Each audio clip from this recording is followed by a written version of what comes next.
Opa! Opa! Deu Agora certo? sim! Opa, então agora vai. Agora vai. Agora vai. Bom, vamos lá, É, retomando. A honra é retomando. minha.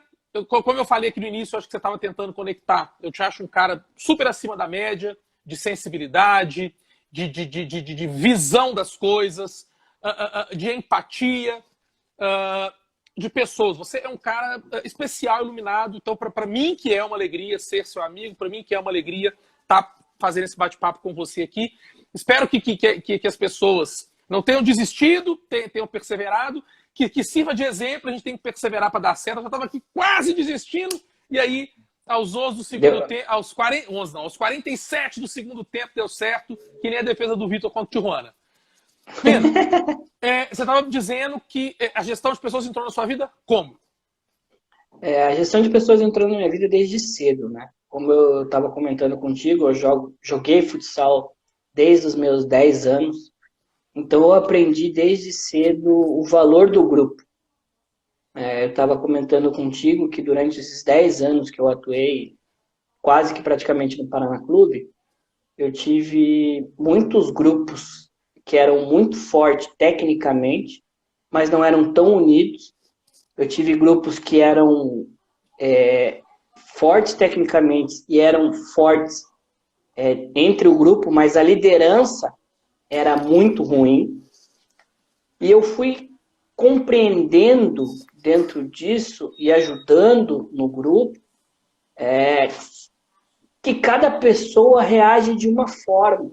Eu fui vendo que a liderança, ela dificilmente percebe que cada pessoa é um indivíduo singular.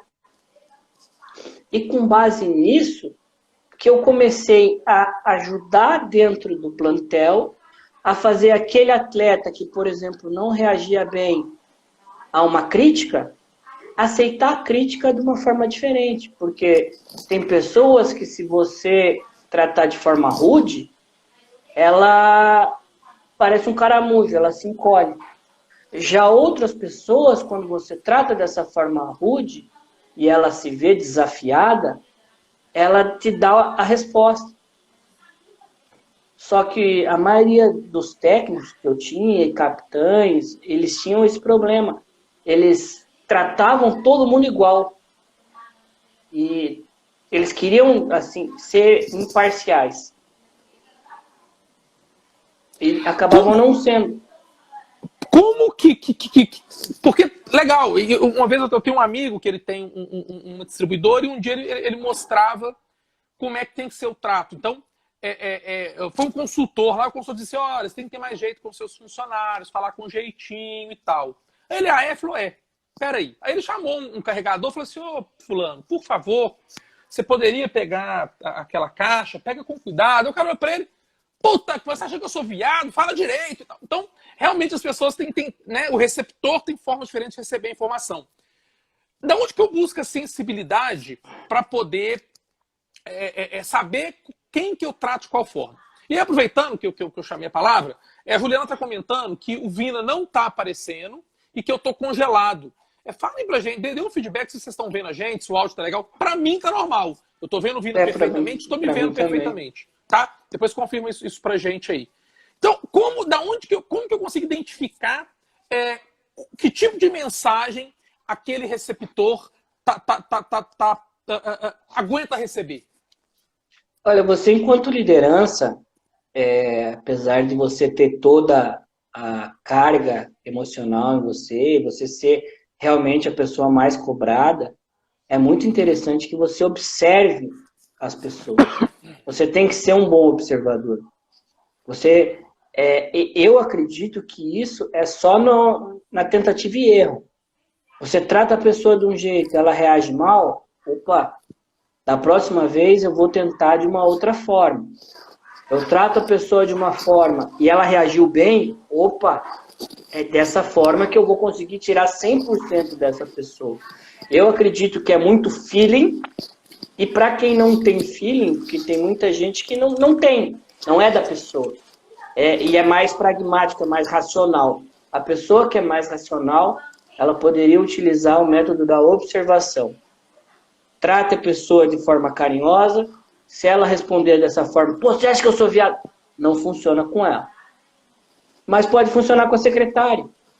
Claro, as pessoas são diferentes. Exato, não funciona com o carregador, mas funciona com a secretária. Então, é saber que cada pessoa é uma pessoa.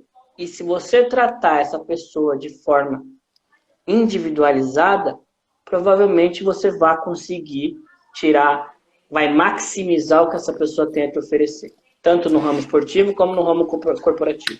E às vezes, ainda que eu não tenha uma equipe, aí vamos falar de equipe lato sensu, né? Tanto do ponto de vista corporativo quanto do ponto de vista desportivo, uma equipe de trabalho.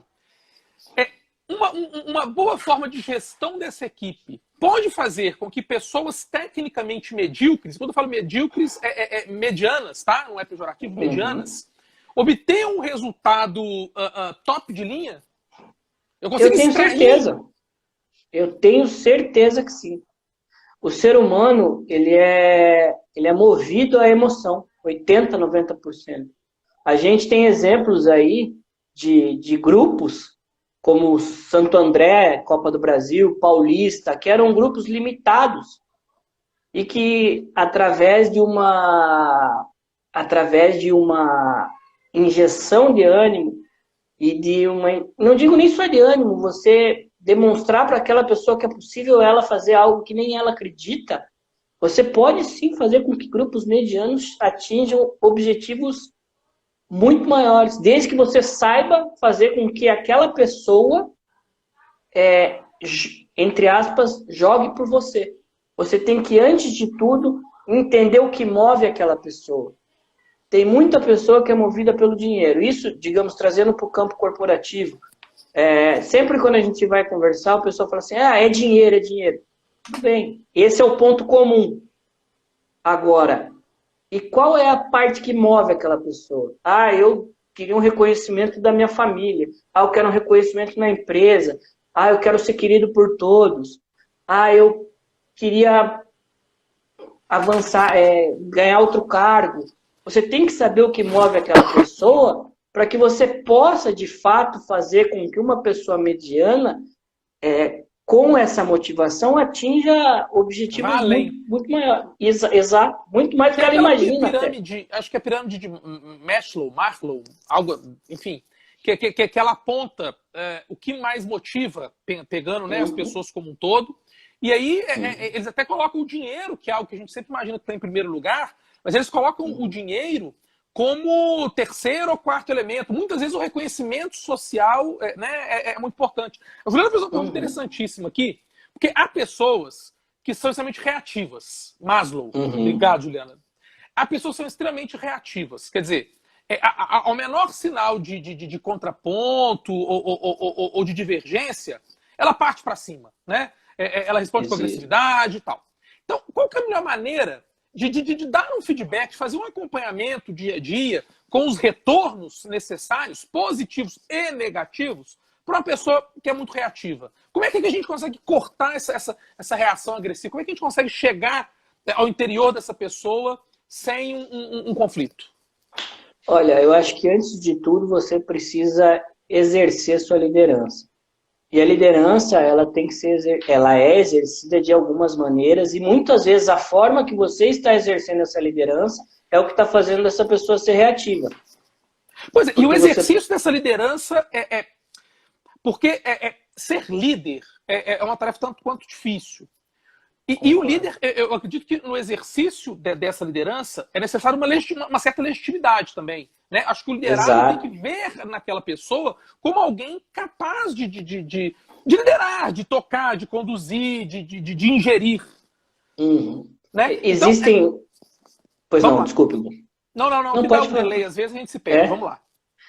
Existem vários tipos de liderança e o que você está dizendo eu acho bem interessante, porque alguma dessas lideranças não legitima o líder e faz com que essa pessoa bata de frente. Por quê? Porque muitas vezes ela se acha superior ao líder, muitas vezes ela não reconhece essa liderança que você bem disse. E especialmente quando a pessoa ela exerce a liderança pelo poder, ela tem uma grande dificuldade em conseguir esse feedback. Né? É interessante, eu quando tive a oportunidade eu exercia a minha liderança pelo exemplo. Eu chegava antes, eu fazia toda e qualquer tarefa. Quando eu fui gerente do Sirene, que é um bar aqui de Curitiba, inclusive tem aí em BH, eu lembro de um episódio que foi muito marcante, que uma pessoa vomitou no banheiro. E eu fui lá e limpei. E voltei e o meu colaborador olhou para mim e falou assim, o que você foi fazer? Eu fui limpar o vômito no banheiro. Mas você é o gerente. Eu falei, e daí? Então, a partir desse momento, aquela pessoa olhou para mim e falou assim, ele é igual a mim, ele não está exercendo um poder sobre mim, então o que ele me pede é realmente quando ele precisa, e não para ele ficar folgado. Então, essas pessoas reativas, normalmente, elas precisam te enxergar como líder, e você precisa de um processo diário de feedback para entender qual a melhor forma de você tratar essa pessoa. Exemplo, lá no próprio, digo de novo, lá no Sirene, eu tinha uma pessoa muito reativa. A minha chefe de cozinha era muito reativa porque ela estava mais tempo no bar, ela achava que sabia muito mais do que eu. E um dia ela falou para mim, como é que eu vou te escutar se você não sabe nem fritar? Falei, beleza. No outro dia que eu estava, me vesti de cozinheiro, fui lá e falei, agora você me ensina. Ela falou, por quê? Eu falei, se é esse o motivo que você não me escuta, então eu vou aprender para você poder me escutar. A partir daquele dia, baixou, começou a me escutar. Começou a entender que eu não estava ali para determinar ou para fazer algo ruim para ela. Que tudo o que eu fazia e tudo o que eu trazia era para o bem coletivo dos funcionários e do estabelecimento. E mostrei para eles que quando você faz um bom trabalho, quando você enxerga onde você pode chegar, você consegue dar mais do que você está dando. E essa pessoa reativa começou a ser menos reativa e entender que o objetivo comum era a gente bater meta. Era a gente ser o melhor franquia, melhor bar de todos. Hoje fala-se muito em comunicação positiva e comunicação negativa. É possível dizer a mesma coisa, ou seja, atingir o mesmo objetivo, né, o emissor com o seu receptor, das maneiras mais diversas. Essa pessoa reativa, talvez uma postura mais positiva, porque realmente é muito complicado. Eu não me considero um cara reativo, mas dependendo da maneira que me diz, que as coisas são me ditas, eu posso me transformar numa pessoa reativa, né? E aí, eu emendo uma outra pergunta que a Juliana destacou aqui, para o bom líder é importante o líder ter consciência do tipo de líder que ele é, ou é possível, e aí ele aceitar isso e tocar a sua liderança corporativa apesar de, ou é possível que o líder, inclusive possível e aconselhável, né, inclusive, que o líder ele consiga ter uma maleabilidade de perfil de acordo com cada um ali dos membros da sua equipe? Eu acredito que o líder que conseguir ter essa maleabilidade, ele vai conseguir potencializar e maximizar muito dos seus colaboradores. Porque como a gente começou a conversa, cada pessoa é um conjunto de emoções. Você reage de uma forma a tal situação porque você é um conjunto de emoções. A partir do momento que eu fale A para você, que te lembre algo ruim, você vai reagir da forma errada. Não porque eu tratei de A, de B, de C, mas porque você já tem esse seu perfil.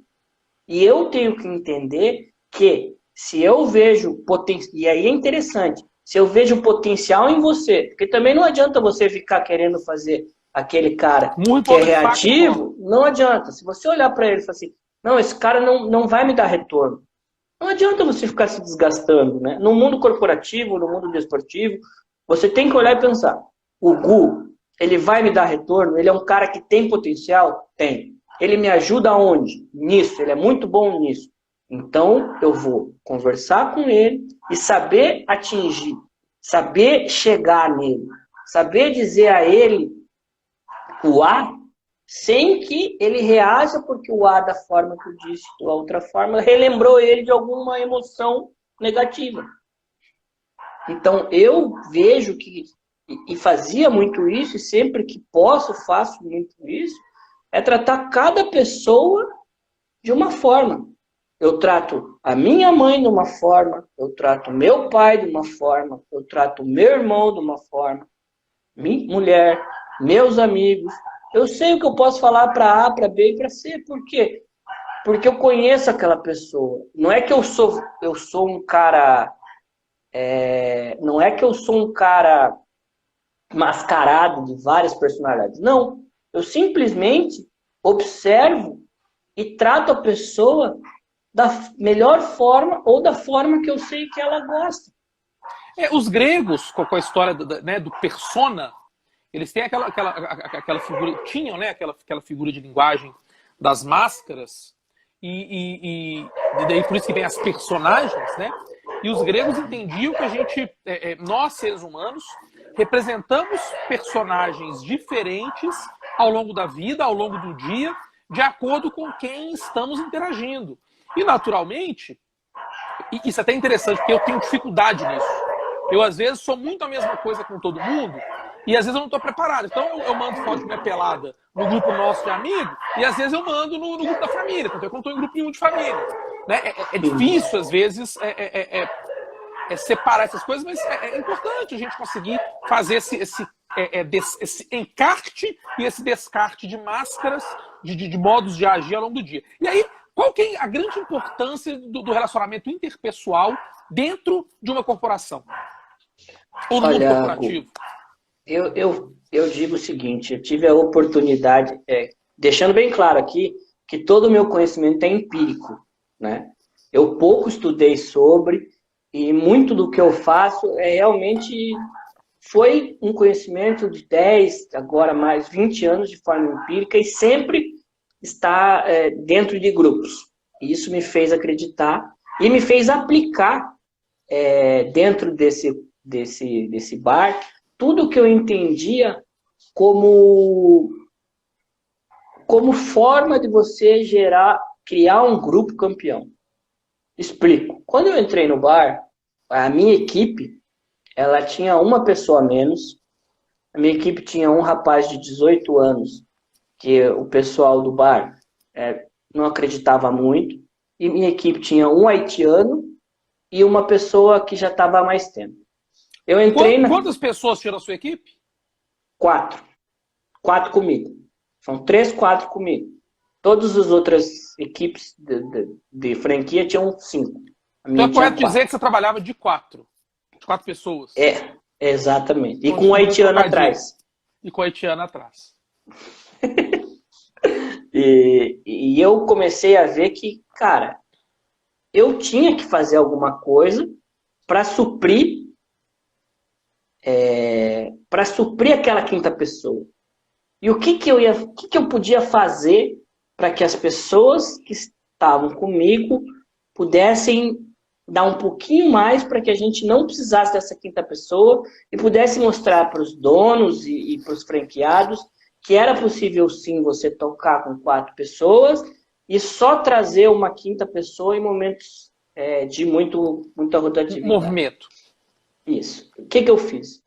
Eu criei dentro daquele grupo um instinto familiar, um grupo, um coletivo. Falei, olha aqui, a gente tá junto, a gente trabalha junto, a gente tem um objetivo comum, então eu vou correr por você, você corre por mim, você corre por ela, ele corre por ele. E aí o que aconteceu? Eu comecei a criar dentro dessa equipe uma relação que não existia. Só para você ter uma ideia de faixa de idade. Tinha um de 18, uma de 30 e um de 25. Então, faixas bem esparsas, com dificuldade, às vezes até de gerações é um tanto complicado. Depois até Exato. a gente vai falar mais disso. Existia isso no bar. Mas o que eu fiz? Eu fui criando o quê? O mais novo, 18. Não, nós temos que ajudar ele é mais novo. Às vezes ele chega atrasado, chega, mas ele é importante para mim. Mostrava para ele, falou, ó, não faça mais, mas você é importante para mim. Daí quando ele ia lá, o outro já falava, cara, não pode fazer isso. O Vini é gente boa com a gente, o Vini ajuda a gente pra caramba, vamos correr por ele. Aí comecei a criar, dentro da minha equipe, uma relação interpessoal que não existia. E que não existia com a equipe anterior. E me fala do resultado. Qual foi o resultado que você obteve? E aí eu tô entendendo que a sua forma de fazer essa gestão foi até meio estilo Filipão. Vamos montar aqui uma grande família, vamos respeitar, até a Juliana está falando da diversidade ali, vamos respeitar a diversidade de cada um, e aí vamos buscar um resultado comum. O Vinícius, que vai ser o seu xará, né, que vai... Morrone, não é Marrone, Morrone, quase que eu falei Marrone, ele ia brigar comigo. O Vinícius Morrone, ele que vai conversar com a gente aqui na próxima segunda-feira, à tarde, eu converso de manhã com a Vivi, e à noite e à tarde com o Vinícius. Ele comenta, ele até cita o Steve Jobs e tal, mas ele comenta que o grande líder também muitas vezes passa pela montagem das peças. No seu caso, você não teve a oportunidade de montar as peças. Você recebeu o time pronto. E aí você monta aquela grande família e qual que é o resultado que você alcança? Da onde que vocês partiram e aonde vocês conseguem chegar? Nós partimos de uma situação em que a nossa sede, né, o local, estava a ponto de falir. Fazia um faturamento bem abaixo do normal.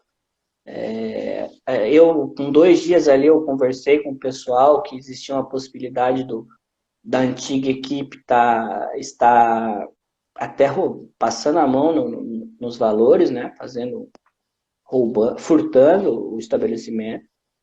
E no último mês que eu estive no bar, a gente bateu a maior meta de vendas de todos os estabelecimentos. De toda a franquia? Então de toda a franquia, até então, né? Então nós saímos de um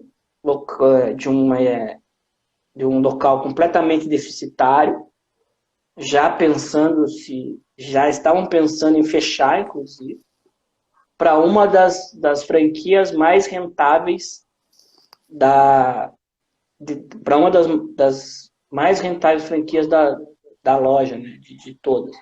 Saímos de lá mesmo então, saiu da quase menos, falência para o topo da pirâmide.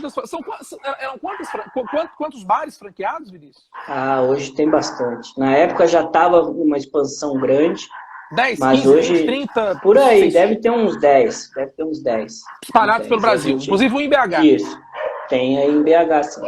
A Juliana pergunta pra gente, e é uma pergunta bem interessante, até que ponto a diversidade na equipe é importante? Então, até que ponto é bom eu ter uma equipe muito heterogênea, pessoas diferentes, idades diferentes, perfis diferentes, ou até que ponto que é melhor eu ter uma equipe muito homogênea, pessoas da mesma idade, muito parecidas? Como é que você vê a importância ou os problemas de uma equipe muito heterogênea? Eu devolvo a pergunta e pergunto a ela, qual o tipo de liderança você tem? Dependendo do tipo de liderança, você vai poder maximizar um grupo heterogêneo ou um grupo homogêneo. Se você conseguir ser um líder que como a gente comentou aqui, que consegue individualizar cada conduta ou cada pessoa, tratar ela de forma personalíssima, é muito melhor você ter um grupo heterogêneo, pois você vai ter uma quantidade de informação muito maior, você vai ter uma quantidade de experiências muito maior, e isso é muito interessante, especialmente na resolução de conflitos. Agora, se você for um líder com uma baixa capacidade de gestão de pessoas, é melhor que você tenha um grupo homogêneo. Por quê? Uma vez que você consiga e você aprenda a lidar com você lidou com todos. Então, é muito mais fácil você lidar com um grupo homogêneo, porque fez uma vez, fez 2, fez 3, tá cheia a quarta, é aqui que funciona. Então, você conseguiu lidar com o grupo. O Diego está perguntando que é muito legal. Ego é um grande problema, né? O ego, que é um termo do latim, que significa eu, né? Tanto é que a gente tem o alter ego, que é o outro eu. O ego é muito difícil. A gente é de uma área, né, área jurídica extremamente vaidosa. Eu me perco muito na vaidade. Eu acho que apesar da gula, da luxúria, de outros pecados capitais, eu vejo a vaidade como o meu pecado capital mais difícil de lidar. Como é que a gente lida com o ego na equipe? Com o cara com o ego muito inflado, que é eu. Como é que a gente dá uma quebrada nesse cara, sendo o cara bom, necessário, para não perder ele da equipe? E aí eu já te emendo uma outra pergunta. Uma liderança positiva, a gente está vendo as vantagens dela. E uma liderança negativa? Como é que ela pode destruir um grupo? Vamos lá, Gu. A parte do ego, eu acredito que uma das situações que você vai quebrando o ego da pessoa é fazendo com que essa pessoa se sinta parte de um todo. Como? Eu fazia um exercício semanal de feedback em que eu pegava toda a minha equipe e falava: fale uma coisa positiva de fulano. Fale uma coisa negativa de fulano. E ao final de toda a conversa, eu escolhia um deles e falava: você foi o melhor essa semana, porque você fez isso, isso, isso. Você foi o pior. Você não. Nós erramos, elogiava individual, o erro era coletivo. Eu nunca apontava erro para um. Quando precisava, chamava de canto e falava com a pessoa, mas nunca apontava um erro individual no coletivo. Então, eu acredito que esse feedback semanal ou mensal, fazendo com que a pessoa que tem um ego inflado se sinta parte de um todo, vai fazer com que ela comece a olhar para o lado e comece a entender que o eu dela é menor que o nós. Entendeu? Foi o que eu tive que fazer com a nossa cozinheira. Tive que demonstrar para ela que a briga entre nós dois era ruim para ela, para mim e para todo mundo. Que eu precisava dela, que eu achava ela uma baita de uma cozinheira, a melhor. Falei: olha, você é a melhor que tem e eu sou muito feliz por isso. Mas você precisa entender que hoje quem está à frente da operação sou eu. Isso não quer dizer que eu sou melhor que você. Isso não quer dizer que eu sei mais que você na cozinha. Não. Isso só quer dizer que se for para alguém, desculpa a palavra, se for para alguém se fuder, você é eu, não vai ser você, olha que coisa boa. E ela começou a entender isso. E o ego dela, do eu, foi começando a virar em nós. Ela começou a olhar mais para a equipe, ela parou de começar a bater na equipe pelo eu sei, eu faço, eu consigo. Porque quando ela errava, quando os outros erravam, ela dava porrada. Quando ela errava, eu falava: não, gente, vamos aí. Quando ela errava, porrada. Aí ela começou a ficar: peraí, por que eu tô dando porrada e na hora que eu erro, o pessoal vem e me ajuda? A gente foi desconstruindo aquilo. Tem pessoas que realmente parece ter um prazer quase que mórbido em apontar o erro dos outros, por menor que seja. A Juliana está dizendo que ela enxerga, na equipe que ela lidera, ela vê a diversidade com pontos positivos. E o Vini Loureiro, o Vini Bruno Marrone, ele fala que depende muito da atividade do público que você quer atender. Dependendo da atividade, uma equipe homogênea é melhor. Dependendo da atividade, uma equipe heterogênea é melhor. O Diego nos pergunta como que um garoto de 17, 18 anos, como que ele, conseguindo, já tendo aí uma fortuna de salário, de tudo, se ele já alcançou, né? Aí vamos pegar até o caso do Neymar, vamos voltar para o futebol. O Neymar, do ponto de vista pessoal, né? Vamos tirar o profissional, ele conquistou financeiramente tudo na vida, comeu quem ele quis, ou quase quem ele quis, faz nas festas que ele quer, ele é famoso, etc, etc, etc. Como buscar motivação para buscar algum lado profissional?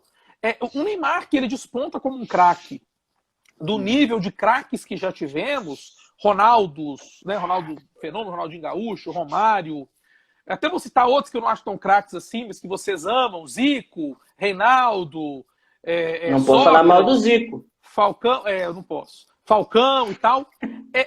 Será que para o Neymar, ou para pessoas na situação do Neymar, falta motivação de no profissional buscar algo mais, já que ele conseguiu muita coisa? Aí o Diego está até completando, né? Ele está falando do Vinícius Júnior e do Adriano Imperador também. O Adriano Imperador teve a joelho diferente. Eu acho que o Adriano Imperador, profissionalmente, ele foi foda.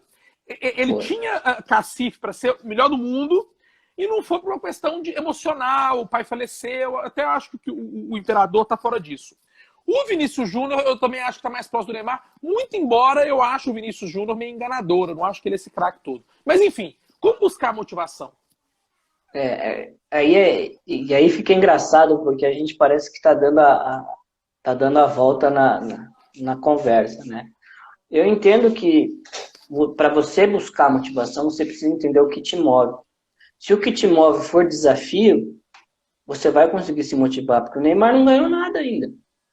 Não ganhou Champions, não ganhou Mundial. Ele ganhou uma Champions com o Barcelona fazendo gol na final. É verdade. É verdade.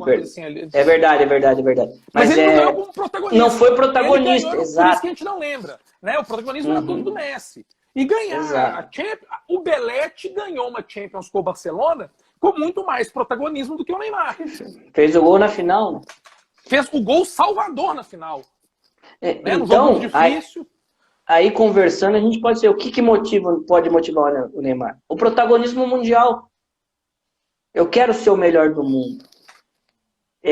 Para que você consiga fazer com que esse menino de 16, 17 anos ele tenha motivação, ele precisa entender o que foi que levou ele a jogar bola.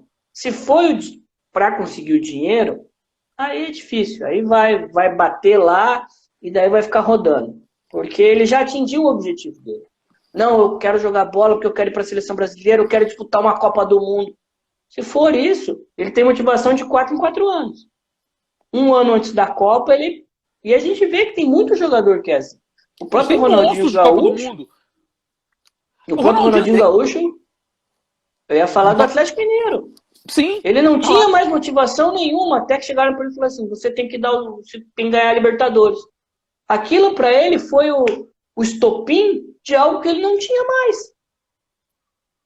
E daí, o gênio, quando ele é cutucado, quando você realmente consegue mostrar que o cara tem que fazer alguma coisa, igual o Michael Jordan, né? Ele assistindo esse seriado na Netflix, você vê o quanto ele criava motivação para ele mesmo. Então ele criava problemas, às vezes, onde não tinha. O cara olhava para ele, dava uma risada e falava, então agora você vai ver. Por quê? Porque essa era a motivação dele. Então meninos de 17, 18 anos, eles... Da Romênia, que chegou para o Barcelona depois, ele fez uma Copa de 94 estupenda. Né? O próprio James Rodrigues, que fez uma Copa do Mundo do Brasil, né? Jogou muito aquela Copa do Mundo e depois ele vai para uma equipe grande, dá uma apagada. Em 2018 ele também joga melhor, ele joga um pouquinho melhor do que ele estava jogando na equipe. Esse negócio de buscar motivação é interessante. O André está destacando aqui que existe um estudo americano sobre essa questão de pular fases, né?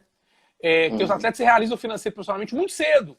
Então eles pulam aquela fase do fazer besteira, que a gente faz com 13, 14, 15 anos, eles começam a ganhar grana com 16, 17, e aí talvez tenha essa o Alexandre Pato é um exemplo. O Alexandre Pato despontou como uma das maiores atacantes, foi para o Milan, jogou e tal. Aí você começa a observar que quando ele foi para o Milan, o Ronaldinho também foi, ele era casado, já separou e caiu na noite, e até hoje eu acredito que o Pato não conseguiu enxergar a motivação. Onde é que ele pode chegar? E ele surgiu tão jovem, que ele está aí há tanto tempo, que ele continua novo. O Pato não tem 30 anos. Exatamente, eu acho que não. Só que ele, até agora, me parece que não conseguiu arrumar nova motivação. Ele já atingiu o ápice que ele colocou para ele.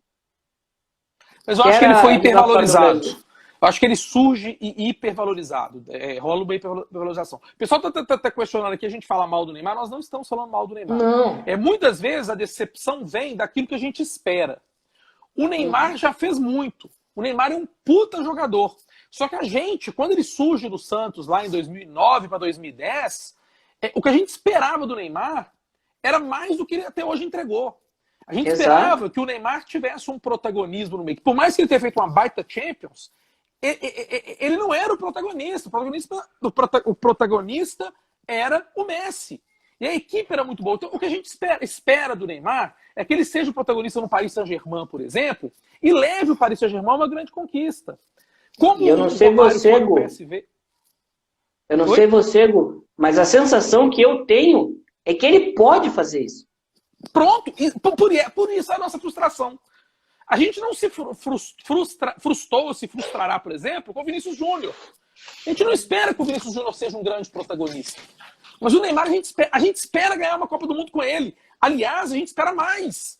Nós Exato. esperamos ganhar uma Copa do Mundo com o Neymar. E eu fico muito frustrado, porque eu vou ficar com uma sensação danada de obra inacabada se a gente chegar em 2022 e o Neymar não fazer uma puta da Copa do Mundo. O Brasil podia até não ganhar, tá? Mas se ele não fizer uma Copa do Mundo, assim, acima da média. Porque 2010 eu entendo que ele já deveria ter ido, tanto ele quanto o Ganso, depois o Ganso desandou. 2014, ele fez, para mim, ele fez uma excelente Copa do Mundo no Brasil. Tanto é que, e ali eu acho que ele carrega o time nas costas, e se eventualmente o Brasil fosse campeão, ele carregaria esse mérito. Nas Olimpíadas, ele não carregou a seleção nas costas, a seleção ganhou os trancos e barrancos. A Alemanha jogou a final com o Brasil, era a Alemanha C, né? A gente ganha nos pênaltis com muita dificuldade. 2018, o Neymar não jogou nada. 2018 é a Copa de 66 do Pelé, sem ter machucado. Ele não jogou nada, foi fiasco. E vamos ver 2022. A gente está caminhando, daqui a pouco o Insta vai derrubar a gente. Eu queria que você falasse um pouquinho, o pessoal está fazendo perguntas, a Mafê até fez uma pergunta sobre a relevância da liderança, se der tempo a gente volta. O quão a liderança hoje é importante na era da informação. A gente vive um momento muito peculiar. A gente ainda tem os baby boomers em pontos de liderança corporativa. Os baby boomers que são avessos há muitos incrementos tecnológicos, inclusive a home office, né? Os baby boomers não são fãs do home office. Depois a gente tem a geração X, que aí já faz essa transição, que está se esforçando para aceitar o home office nesse momento. E aí a gente chega nos millennials, que são aquelas pessoas descoladas, que não querem se prender a horários, não querem se prender a normas muito, muito fixas, que tem como motivação, que o André comentava ali, muito mais uma qualidade de vida do que uma vida corporativa. Ô Luizinho, você vai me desculpar, mas comparar qualquer jogador masculino à Marta, você tá de sacanagem, né? A Marta é o Pimentel do futebol feminino. Tudo que... a Marta, mete a Marta lá. Tá de sacanagem. Então, qual a importância da liderança nessa época de informação, na era da informação? Qual o diferencial da liderança? Olha, Gu, inclusive o pouco que eu estudei de gestão de pessoas e que me chamou muito a atenção foi exatamente isso. Na era da informação, o que faz a diferença é como você vai gerir o teu grupo. Porque hoje, e aí vamos trazer um pouquinho para o lado esportivo, eu tenho um grupo, se eu quiser dar o mesmo treino que o Guardiola dá, eu busco na internet e dou. Então, eu brinco que hoje os grandes técnicos de futebol, eles não são grandes entendedores táticos, entendedores da questão física, da técnica. Voltou. Eu entendo que eles são, sim, gestores de pessoas. Porque você pega um clube como o Atlético... Vamos pegar o Atlético Mineiro, que é o teu clube. Casares, Otero... Vamos pegar esses caras aí. Você acha de verdade? Você acha de verdade que você vai chegar para esses caras e vai falar de transação ofensiva, vamos marcar em zona? O cara não tá nem aí. O cara vai jogar ou não pelo técnico. A partir do momento que ele confiar no técnico e falar, não, esse cara ele realmente tem algo a agregar. É que daí sim eles vão começar a escutar alguma coisa. Então, eu vejo hoje o papel da liderança como fundamental para qualquer atividade, seja ela esportiva, corporativa, familiar, porque, como você bem disse, como as informações estão muito fáceis, como a gente consegue obter qualquer relatório, você consegue ver o que estão fazendo na Rússia. Você consegue ver... Pode falar. Não, desculpa. Não, então, você saber gerir aquela pessoa hoje é muito mais fácil do que você munir aquela pessoa de informação. O Leandro Carnal, no Mundo Pós-Pandemia da CNN, ele fala uma coisa bem interessante. Ele fala assim, ele disse que outro dia, numa aula dele, uma mulher falou assim, olha, hoje com as informações todas na internet, Não precisa mais de faculdade. Ele falou, realmente. Ele, não. Será? Ele falou assim, realmente, se eu entrar na internet agora, eu consigo ver todos os tutoriais possíveis de uma cirurgia cardíaca. Corta assim, faz assado e tal. Na hora que você estiver passando mal, precisar de uma cirurgia cardíaca, você vai querer que te atende o cara seguindo um tutorial ou um médico que passou 10 anos no banco de faculdade, fez residência. Então, assim, o conhecimento, ele realmente é vasto. A gente consegue hoje ter muito conhecimento de muita coisa. Só que só isso não basta. Talvez não baste, né? A gente precisa saber lidar com esse conhecimento, precisa aprofundar em alguns casos. Né? Eu acho que a liderança é muito por aí, né? E aí você toca em outro ponto que eu acho interessante, que é o tutor. Sim. Né? Quando o líder, ele realmente atinge o ápice dele, é quando ele vira tutor. É quando as pessoas enxergam nele uma pessoa a ser seguida, uma pessoa, não um profissional, uma pessoa a ser seguida. A partir daquele momento, para mim, o líder atingiu o máximo que ele pode fazer pelo grupo. O Vinícius está falando para a gente aqui que a gente está... Eu concordo com ele. Que a gente está na era dos dados, não é da informação. A gente recebe muitos dados. É verdade. Muitos dados, a gente não sabe lidar. Tem um autor inglês que ele fala que vou usar até esse termo, ele fala informação, que toda informação gerada pela humanidade, desde o seu início até o ano de 2003, 16 anos atrás, ela é gerada por dia atualmente. Então, tudo que o mundo produziu, a humanidade produziu, de informação, desde quando ela surge, lá como de Neandertal, sei lá, até 2003, a gente hoje produz em um dia. É impactante. É absurdo. Né? É impactante. Vina, antes que o Insta nos derrube, eu quero te agradecer. Muito obrigado. Que bom que deu certo. E eu falo muito, eu tenho dito muito isso. Para mim, o pior momento, a minha ansiedade, é a hora que a gente conecta e entra ao vivo. Porque toda hora... Ontem eu tive um probleminha com o Léo, que falava sobre mercado fitness. A gente teve um probleminha aí de conexão. Ele, depois de muito tempo, conseguiu com a tela embaçada, enfim. Mas deu certo. Hoje a mesma coisa deu certo. É exemplo de que a gente tem que perseverar. Exatamente. Como que as pessoas querem contratar? Porque eu sei também, se você inclusive quiser aproveitar para falar, você tem um projeto de formação no futebol, né, onde você faz ali a formação de atletas. Então eu queria que você falasse do seu projeto, e se as pessoas quiserem ou contratar o Vina advogado, contratar o Vina gestor, ou conhecer o seu projeto, como que elas te acham? Bom, realmente eu estou iniciando aqui em Curitiba um projeto, um centro de formação de atletas. Já estou fechando algumas parcerias, mas com essa pandemia a gente está um pouco prejudicado. Então a gente aproveita esse período para organizar mesmo, os uniformes já estão sendo feitos, já temos coletes, os meninos treinam com máscara, com aquele distanciamento e tal. E até o momento a gente está trabalhando só aqui em Curitiba. A gente tem um projeto de criar uma casa do atleta, né? E aí sim a gente buscar atletas de outras regiões para que a gente possa fazer um pente fino, e aí a gente deixa os meninos no fino dos cascos, os que tiverem qualidade, e encaminhar para os clubes.